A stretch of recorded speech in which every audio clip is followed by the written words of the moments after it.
다시 전두환 때로 돌아갈 겁니까? 비상계엄이 선포된 그날 밤, 계엄군의 국회 진입을 막고 계엄 해제를 이끌어낸 사람들. 대한민국의 주권자, 국민이었습니다. 대통령 윤석열 탄핵 소추안은 가 204표, 부 85표, 기권 3표, 무효 8표로서 가결되었음을 선포합니다.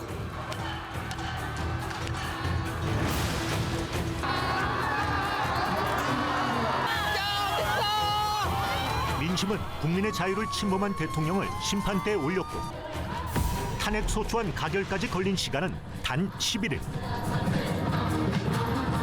Outside the grounds of the National Assembly, where a huge crowd of demonstrators had gathered in support of impeachment, it turned into a giant, freezing cold dance party. 전 세계가 지켜본 국민의 승리였습니다. 하지만 저는 결코 포기하지 않겠습니다. 물러서지 않겠다는 대통령과 당론으로서 탄핵을 찬성하자는 제안을 드립니다. 이철규 의원님 말씀하세요. 뭐라고요? 강명구 의원 말씀하세요. 물을 잡겠다 말씀해보세요. 자중질환에 빠진 집권 여당. 여당 야당 안 했으면 좋겠습니다. 여당은 살아야겠죠. 대선 센터에 분주한 제1야당까지 국민은 다시 뒷전입니다. 현재 대통령 탄핵 심리에 주어진 시간은 180일. 대한민국의 운명이 걸린 이 전쟁의 승자는 누가 될까요? 그리고 우리는 그 승자를 믿어도 될까요? 안녕하십니까. 탐사보도 추적자들, 저는 정동건입니다. 지난주 헌정사상 세 번째 대통령 탄핵 소추안이 가결되면서 공은 헌법재판소로 넘어왔습니다. 탄핵안 가결 직후 윤석열 대통령은 결코 포기하지 않겠다며 자신에게 적용된 혐의에 대해 치열한 법정 다툼을 예고했습니다. 헌법재판소 최종 판단 전까지 정치적 불확실성은 물론 진영 갈등도 고조될 것으로 보이는데요. 먼저 탄핵 위기에 직면한 윤 대통령 움직임부터 추적해 보겠습니다.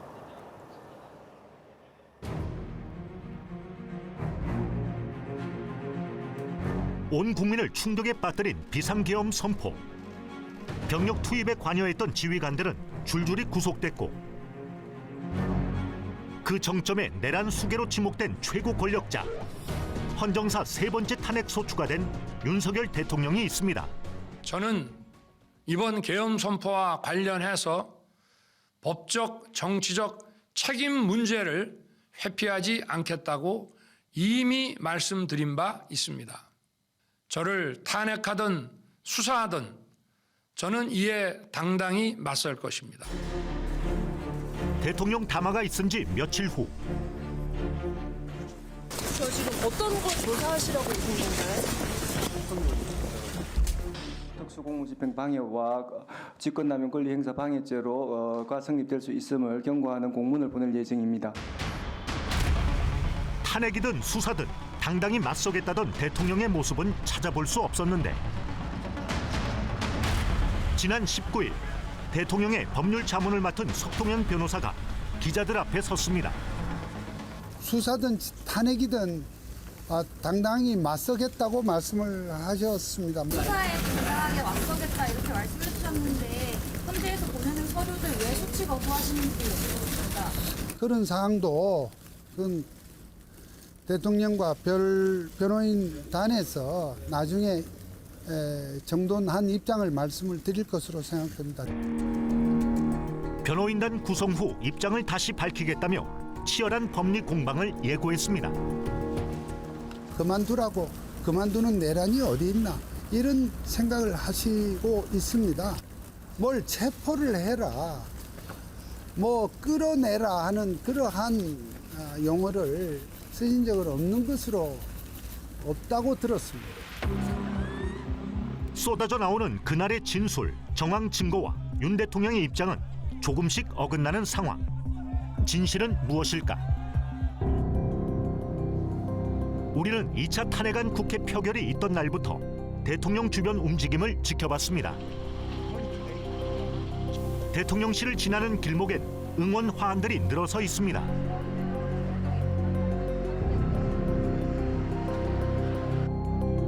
대통령실에서 약 3km 떨어진 관저 인근. 카메라에 잡힌 오르막길 정상에 대통령이 집거 중인 관저가 있습니다. 탄핵 표결 당일 오후가 지나도록 별다른 움직임이 포착되지 않았는데 얼마나 지났을까? 조용했던 관저 주변에 검은 차량들이 나타났고 줄줄이 관저로 향했습니다. 심상치 않은 분위기. 가 204표 가결됐네요. 부 가결되었음을 선포합니다. 탄핵 소추안이 가결됐다는 발표가 난 직후였습니다. 관저로 향하는 진입로에는 평소 4-5대였던 경찰 버스도 20여 대로 늘어났습니다. 그리고 얼마 후 저는 지금 잠시 멈춰 서지만 지난 2년 반 국민과 함께 걸어온 미래를 향한 여정은 결코 멈춰 서서는 안 될 것입니다. 저는 결코 포기하지 않겠습니다. 자기만의 세계 안에 이제 갇혀버린 거죠. 그래서 현실 감각을 완전히 상실해버린 거예요. 곧 돌아올 거다. 잠시 떠나 있겠습니다라고 하거든요. 그러니까 정말로 그분은 그렇게 믿는 거예요. 본인 입장에서는 이게 국가가 완전히 국가 기능을 마비시키고 뭐 반국가 세력 그러다 보니 굉장히 지금 분노에 꽉 차 있었다라고 우리가 판단할 수가 있겠죠. 또 예산을 뭐 특활비나 특경비나 이런 것들을 전부 다 삭감을 해가지고 전액 삭감이잖아요. 그래가지고 정부가 움직이지 못하게 했다라고 하는 것에 대한 분노. 다음 날 우리는 관저 주변에서 또 다른 움직임을 포착했습니다. 오전 10시경부터 20-30분 간격으로 차량 3대가 관저로 향했습니다.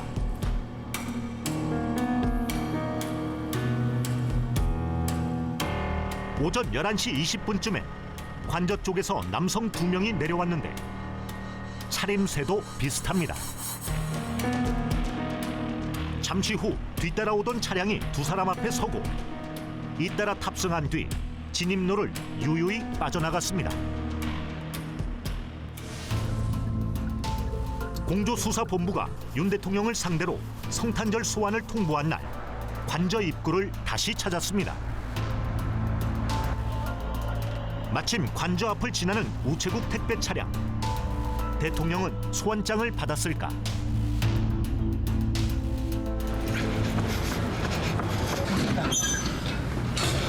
관저 쪽에도 배달 갔다 오셨나요? 우리는 안 가요, 거기. 우표는 다른 분이 앉으신 거죠? 오토바이를 가요? 그럼 혹시 뭐 거기서 그 담당하시는 분이 뭐 못 들어갔다거나 그러고 들으신 거 있나요? 몰라요. 만날 수가 없으니까. 만날 수가 있어요, 그 사람은. 조금 더 기다려보기로 했습니다. 얼마 후 우체국 오토바이가 관저로 들어갔습니다.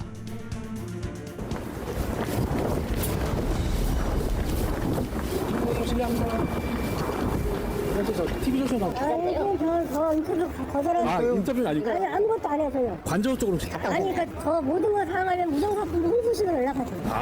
네, 저는 일단 배달했어요. 무정사품 홍보실로 연락해요.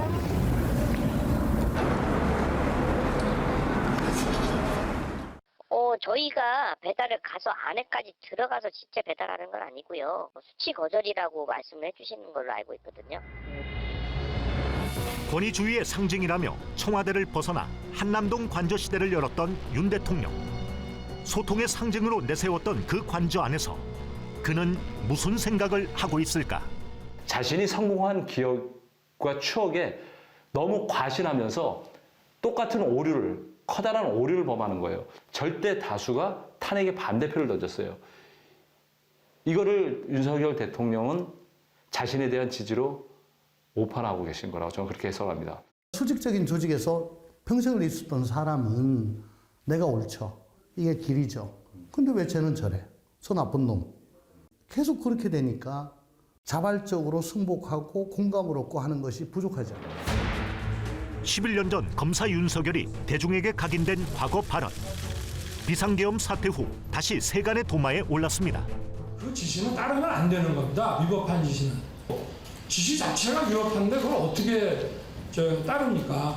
저는 사람에 충성하지 않기 때문에 제가 오늘도 이런 말씀을 드리는 겁니다. 위법한 지시는 따를 필요 없다며 권위에 맞섰던 그는 어쩌다 대통령이 된 후 위법 지시 혐의와 권위주의 조치로 탄핵 심판대에 오른 걸까? 전두환 대통령이 군사 쿠데타와 그 5.18만 빼면 잘못한 부분이 이제 그런 부분이 있지만 그야말로 정치는 잘했다고 얘기하는 분들이 많습니다. 완전히 오공을 수호하고 독재를 수호하는 거 아니냐 이런 생각이 든단 말입니다. 혹시 윤석열 후보께서 내가 제2의 전두환이 되겠다 이런 생각을 갖고 계십니까? 대통령으로서 국민의 민생을 챙기고 청년 일자리를 만들고 이러기 위해서는 정말 수단과 방법을 가리지 말아야 하고 자유 헌정 질서를 지키기 위해 비상계엄을 선포합니다. 윤 대통령이 정치적 자충수를 둔 지난 3일 밤. 도대체 대통령에게 무슨 일이 있었던 것인지 되짚어보기로 했습니다. 707이 이동할 때 어디쯤 이동하고 있느냐라고 그때 한 번 받았던 기억이 있습니다. 직접 받았는데 대통령 목소리였습니까? 예. 어디라고 말씀은 안 하셨고요. 예, 뭐 이동 중이라고 말씀드렸습니다. 윤석열 대통령으로부터 지시나 전화를 받은 적은 있습니까? 한 차례 정도 오셨는데 거기 상황이 어떠냐. 네. 그래서 똑같은 얘기를 했습니다. 굉장히 이제 복잡하고 우리 인원이 이동할 수도 없다. 그랬더니 가만히 들어보시다가 알겠다고 하시고 더 전화 끊으셨습니다. 국회에 투입된 계엄군 지휘관들에게 직접 지시까지 내렸다는 주장. 그날 밤 의원들이 월담까지 감행하며 국회에 모여들자 녹음이 불가능한 비화폰으로 또 한 번 전화를 걸어 군 지휘관들을 재촉했다는 주장도 나왔습니다. 대통령께서 비화폰으로 제게 직접 전화를 하셨습니다. 의결 정족수가 아직 다 안 채워진 것 같다. 빨리 문을 부수고 들어가서 안에 있는 인원들을 끄집어내라. 국회 계엄 해제 표결이 임박하자 언성을 높였다는 진술도 나왔습니다. 질서 유지를 위해 소수의 병력을 잠시 투입한 것이 폭동이란 말입니까? 실무장을 하지 않은 소수 병력만 투입했다는 주장은 사실일까? 새벽까지 조사를 받고 나온 김현태 707 특임 단장은 다른 주장을 했습니다. 저희 인원들이 가져간 게 좀 안 맞게 표시되어 있는데 실제 가져간 거는 실탄이 1920발입니다. 당일 투입된 계엄군 규모는 약 1,500명. 개인별로 실탄 지급이 이루어지진 않았지만 그날 밤 계엄군은 실탄 10,000발에 저격총까지 챙겼습니다. 처음에 지시받기로는 B1 벙커 안에 구금할 수 있는 시설이 있는지 확인하라고 지시를 했고 체포된 정치인들을 가둘 구금 시설까지 논의한 정황도 나왔습니다. 그리고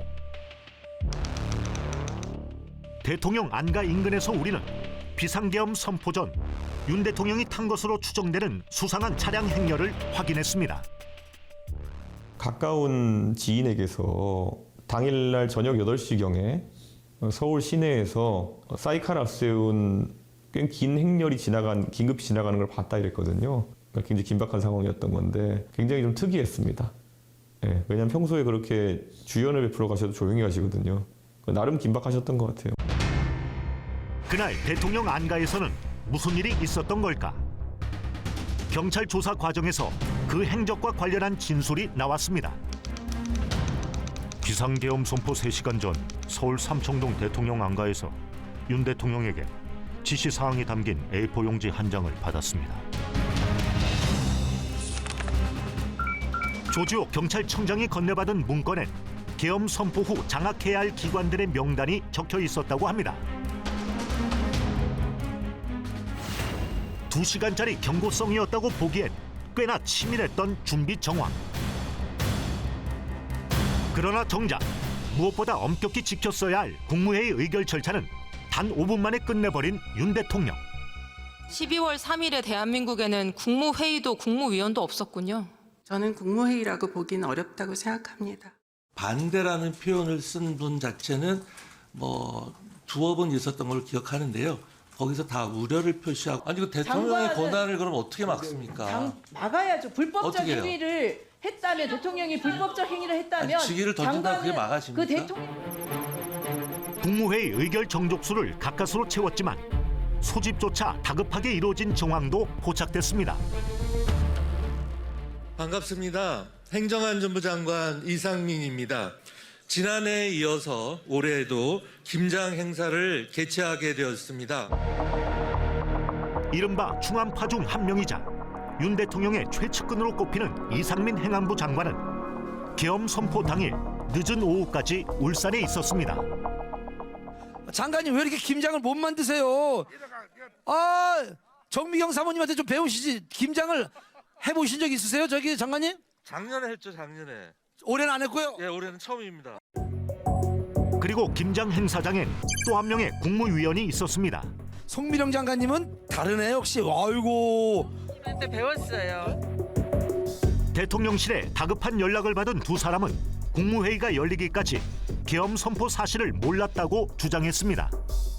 KTX를 타셨다고? 네네, 좀 일찍 갈 수 있는 거를 마련을 하라 해가지고 올라오는 와중에 대통령실로 들어오라라는 연락을 받았습니다. 저는 전혀 상황을 몰랐기 때문에 무슨 회의를 하는 건지를 여쭈었습니다. 옆에 분에게. 딱 두 글자 들었습니다. 계엄. 몇 사람 참석했다지만 제대로 참석도 안 하고 개최 여부에 대한 보고도 못 들었다는 거 아닙니까? 그건 굉장히 헌법 규정의 위반이다.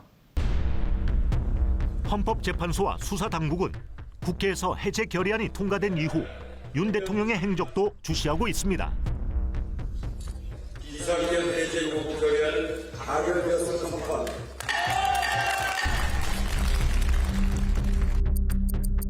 계엄법상 국회 해제 요구가 있으면 대통령은 지체 없이 해제해야 합니다. 그런데 3시간을 훌쩍 넘겨 모습을 드러냈던 윤 대통령.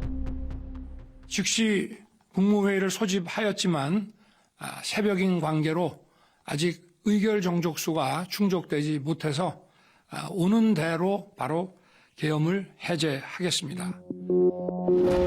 이 말은 사실이었을까? 하지만 1시간이 넘은 후에야 SNS를 통해 국무회의가 소집된 정황이 포착됐습니다. 대일에 쌓인 3시간 26분. 윤 대통령은 당시 합동참모본부 지하 벙커에 있었던 것으로 파악됐습니다. 처음에는 여러분이 계셨고 그때 조금 바뀌었습니다. 기본 고정 인원이 누구누구니까 대통령, 국방장관, 계엄사령관 그렇죠? 예, 한 7분, 8분은 그렇게 있었습니다. 별도 공간인 결심지원실에서 극소수 인원과 함께 국회법을 검토했다는 진술도 나왔습니다. 당시에 잠시 장관님 따라 들어갔을 때 대통령님께서 국회 법령집을 달라고 찾으셨고 제가 나와서 저희 해당 과장에게 법령집을 좀 갖다 달라고 이야기를 했고 기다렸다가 법령집을 받아서 다시 안에 넣어드렸습니다. 저 결의안 통과된 직후에요, 직전이에요? 대통령께서 오신 시간이 이후기 때문에 1시 30분, 40분 정도로 기억하고 있습니다. 그런데 이때까지 계엄군 일부가 국회와 선관위 주변에 남아있었던 정황이 포착됐습니다. 안녕하세요. 그때 여기 있었어요. 차공식 턱인다. 아, 여기 있었어요? 그때 보셨어요? 아니면 어떻게 아세요, 그거? 앞에 여기 지나가면서. 근데 계엄 해제 이후에 안 가고 왜 여기서 계속 대기하고 있었어요? 그랬죠. 여기는 그때 우리가 난 몇 시까지 혹시 있었는지 혹시 기억나세요? 있죠. 내가 사진. 계엄 해제 결의안이 통과된 후에도 철수하지 않은 군인들이 의아해 사진을 찍어뒀다는 목격자. 여기 계엄이 뭐야? 군인이잖아요. 여기 이렇게 있었어요. 여기 걱정하고. 이게 시간이 2시 41분. 계엄군들은 왜 계엄 해제가 된 후에도 대기하고 있었던 걸까? CCTV를 살펴봤습니다. 텅 비다시피 했던 주차장이 비상계엄 소식을 듣고 달려온 시민 차량들로 들어찼을 즈음 국회에서 철수한 계엄군이 주차장을 가로질러 갑니다. 그런데 주차장 너머 선박이 보관된 육상 계류장 쪽 CCTV를 살펴보니 실제 새벽 2시 30분이 넘도록 계엄군이 모여 있습니다. 비슷한 시각 서울 남현동에 위치한 중앙선거관리위원회 관악청사 앞. 길 가던 젊은 남녀가 무언가에 놀라 뒷걸음질 칩니다. 버스를 타고 온 계엄군 병력에 놀란 건데 지나가던 오토바이 배달 기사도 멈춰섭니다.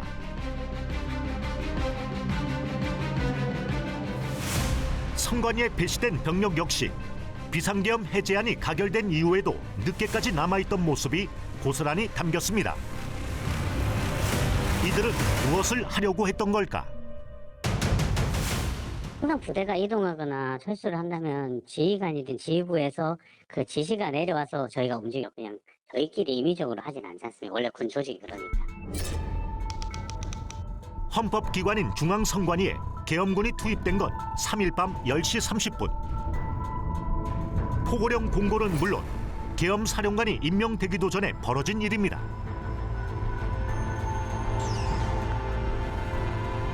선관위 직원은 그날 밤을 어떻게 기억하고 있을까? 그날 여기 근무하셨던 분들도 핸드폰 똑같이 뺏기셨다. 그렇죠. 여기 그날 근무했던 5명은 모두 다 핸드폰을 못 돌려받으셨나요? 아니요. 다 그날 돌려받으셨어요? 네, 계엄 해제되고 철수하면서 다 돌려받았어요. 경찰 수사에서 믿기 힘든 정황이 드러났습니다. 선관위 장악을 사전에 모의한 것으로 의심받고 있는 한 대령이 케이블 타이 등으로 선관위 직원을 통제하는 방안까지 논의했다고 진술한 것. 국회보다 더 많은 병력에 군용 구급차까지 동원된 점도 의문을 낳고 있습니다. 저는 당시 대통령으로서 국정원의 보고를 받고 충격에 빠졌습니다. 민주주의의 핵심인 선거를 관리하는 전산 시스템이 이렇게 엉터리인데 어떻게 국민들이 선거 결과를 신뢰할 수 있겠습니까? 북한의 해킹 공격을 받고도 보안 점검을 주저하는 선관위를 조사할 필요가 있었다고 주장한 윤 대통령. 하지만 지난 대선 당시 윤석열 캠프에서 정책총괄지원실장을 맡았던 신용한 전 교수의 주장은 달랐습니다. 부정선거 관리 대책, 부정선거 관련 관리 대책이라고 제목이 있잖아요. 소름이 돋더라고요.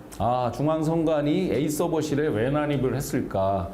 선관위에 대한 굉장히 뿌리 깊은 불신이 오랫동안 내재되어 있었구나.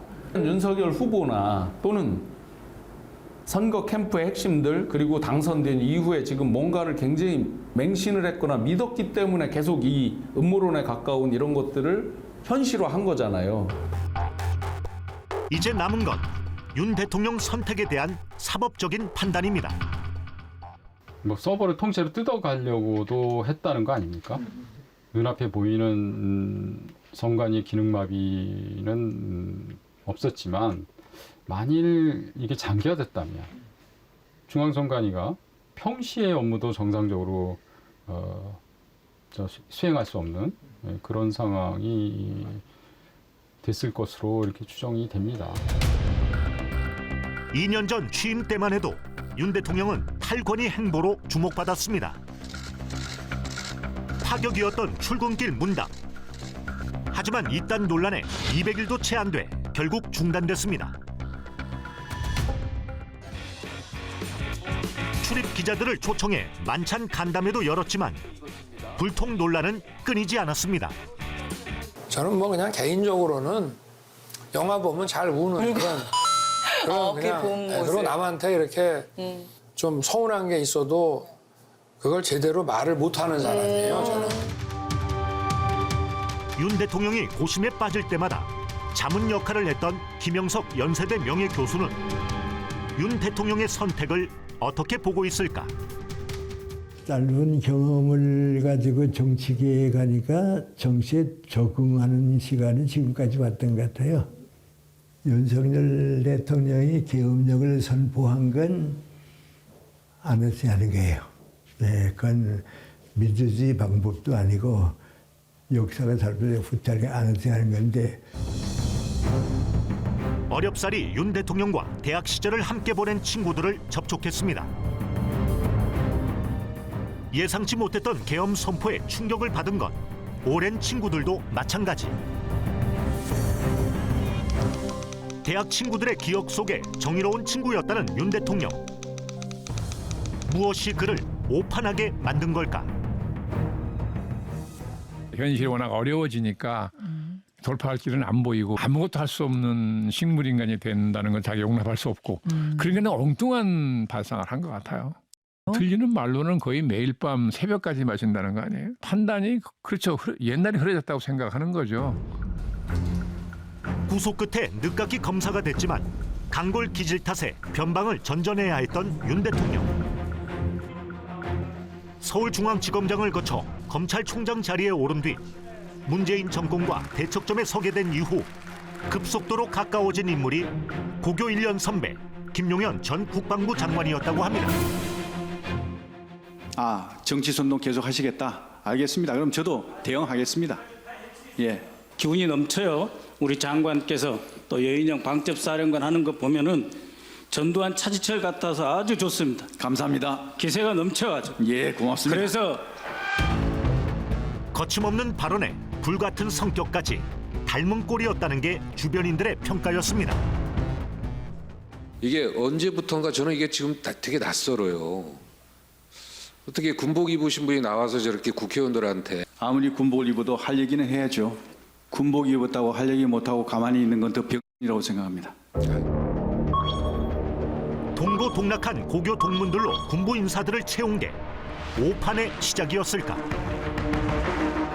계엄을 주도한 김용현 전 장관 밑에 민간인 비선 조직까지 있었던 정황도 드러났습니다. 노상원이라는 네. 예비역 정보사령관 했던 인원이 실제 김용현과 친한 관계이면서 비선 실세 역할을 하면서 가교 역할을 해서 어떤 점조직으로 이런 사조직을 만들어서 이번 비상계엄의 핵심적인 부대로 활용을 하려고 했던 정황들이 속속 나오고 있는 거죠. 그 중심에 있던 노상원 전 정보사령관은 군을 퇴직한 후에 역술인으로 활동했다는데 민간인인 그가 어떻게 비상계엄을 주도한 비선 조직에 가담할 수 있었을까? 이미 1년 전 윤 대통령이 계엄을 시사했다고 진술한 여인영 방첩사령관까지 또 다른 진실 공방이 시작됐습니다.